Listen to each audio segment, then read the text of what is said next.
Magandang umaga sa ating lahat. Ngayong umaga ay pagbubulay-bulayan natin ang talata mula sa Daniel chapter 14 verse 17. Surrendering to God's sovereignty over position and possession. So, sabi dito, the sentence is by the decree of the watchers, the decision by the word of the holy ones, to the end that the living may know that the Most High rules the kingdom of men and gives it to whom he will and sets over it to the lowliest of men.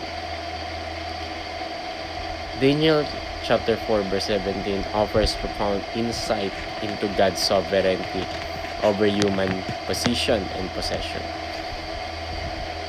First teaching is divine control. So God exercises in absolute control over all powers and authorities in the world.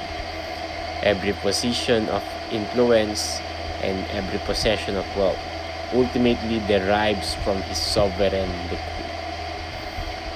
Second is divine judgment. God holds individuals accountable for their actions, especially those in positions of authority. Responsibility in stewarding power and possessions invites divine judgment and consequences. Third is divine responsibility.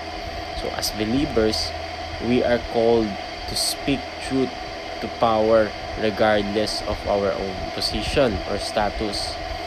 We are commissioned to stand for righteousness and confront injustice with the truth of God's word.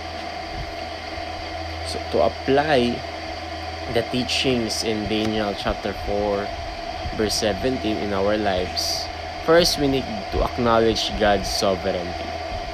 Recognize that every position and possession we hold is ultimately entrusted to us by God. Surrendering to His sovereignty humbles us and reminds us of our dependence on Him. Second is stewardship of authority. Be conscientious stewards of the authority that God has given us, whether it be in the workplace, community, or family. Use our influence to promote justice, compassion, and righteousness. Third is courageous truth telling. Embrace the responsibility to speak truth to power, even when it is uncomfortable or risky. Trust in God's guidance and wisdom as we advocate for what is right and just. So our discussion here is being a good steward of God's authority entrusted to us involves several key principles. First is integrity. Upholding moral and ethical standards in all of our actions and decisions, ensuring that our use of authority reflects God's character. Second is servant leadership. Leading with humility and a servant's heart, prioritizing the well-being of others above personal gain or ambition.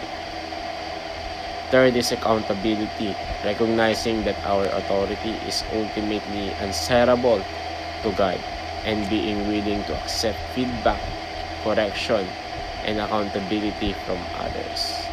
So by embodying these principles, we honor God's sovereignty and fulfill our role as faithful stewards of the authority He has entrusted to us.